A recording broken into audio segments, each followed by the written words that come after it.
Je vais demander à Eric Caritou de me rejoindre sur le plateau. Installez-vous. Tenez. Prenez place. Eric Caritou, bonjour, merci de nous consacrer quelques minutes. Ancien cycliste professionnel avec un joli palmarès et notamment la Vuelta, le Tour d'Espagne 1984. Remporté, c'était quoi déjà le nom de votre équipe? Je suis un fan de vélo, mais alors ça j'ai oublié. C'est Skilcas Mico. Je l'aurais pas trouvé.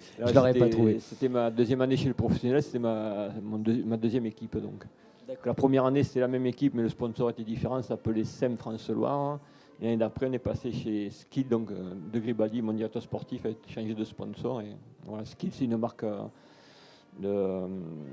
comme un peu Black & Decker, mais hollandaise. D'accord. Voilà. D'accord, très bien. Donc deuxième année chez les professionnels et déjà le Tour d'Espagne dans la poche.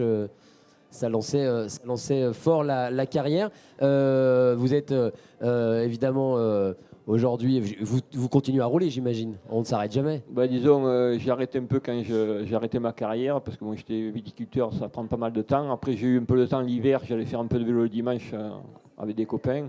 Et là, depuis 2 ans, j'ai arrêté de travailler, donc je suis à la retraite. Là, j'ai un peu plus de temps, alors du coup, j'en fais 2 fois par semaine. D'accord. Vous étiez viticulteur dans le Vaucluse, c'est ça, non? Ouais, au pied du Ventoux. Oui, c'est ça, au pied du Ventoux. Je me souviens de cette anecdote. Vous êtes venu ici, c'est pas pour parler viticulture, quoique vous avez peut-être des idées à prendre, des conseils à avoir et puis surtout des vins à déguster. Vous êtes comment on peut, parrain de la première course cycliste. Dites-nous un peu la raison de votre présence ici sur la foire de Brignoles. C'est mon président de club, là, Christophe Blanquer, qui organise cette course. Alors, il m'a demandé de venir donner le départ. Et en plus, j'avais gagné ici dans les années 80, puisqu'il y avait une course amateur à Brignoles en début de saison. Et donc, ça fait plaisir de revenir sur ces terres, sur les endroits où on a gagné une course.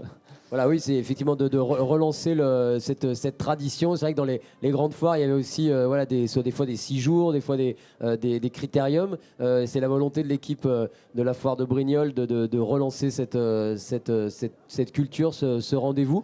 Vous allez faire quoi? Donner le départ? Vous allez...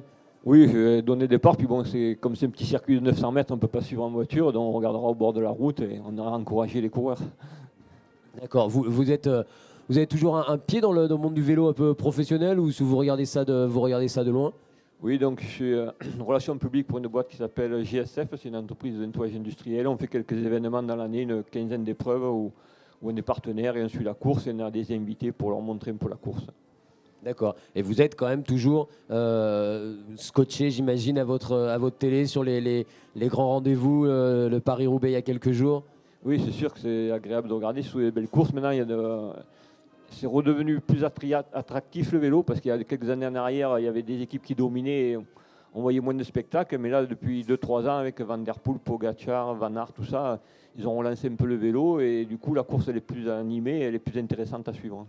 D'accord, vous continuez à vibrer devant le petit écran et le long des circuits quand vous êtes en prestation. Merci.